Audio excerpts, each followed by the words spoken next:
and it's raised more than $150,000.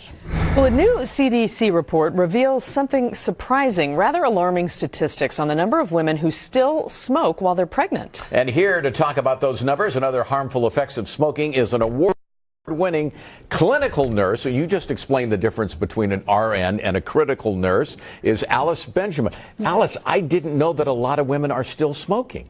Yes, so interestingly enough, the CDC discovered that 1 out of 14 women still smoke when they're pregnant. Now, we think it's common knowledge, they would know better, but there's some actual good information that we found in that report to help us demystify who's smoking and how to help them. So who really is smoking? So the overarching theme was the younger a woman was and the less educated she was, the more likely she was to smoke, with the age of 20 through 25 being the most likely to smoke. We also saw demographics such as Native Americans were more likely to smoke, followed by whites and then blacks. And then as well, geographically, interestingly enough, in the Midwest and back east, they're more likely to smoke, with West Virginia being the highest. 25% of pregnant women smoke in West Virginia, where here in California, we're a very healthy state. Less than 2% of pregnant women smoke here in California. What about the vaping part of all of this? Yes. So the CDC did include that in this study. They looked at cigarette smoking, vaping, and the use of marijuana. And smoking while you're pregnant, what are some outcomes? I mean, I hate to talk about the negatives, but I know. What are some things that can result from that? I know. So we're all aware of heart attacks and strokes and things like that. But when it comes to smoking while pregnant, a woman can deliver her baby prematurely, which is the #1 cause for death, disability, and disease in newborns. As well, they can be low birth weight, causing other health problems. They're at higher risk for certain birth defects, such as cleft lips and cleft palates.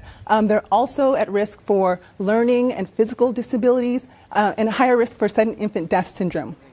And those risks, let's get back to the vaping. Does vaping pose the same risks as cigarette smoking, marijuana smoking?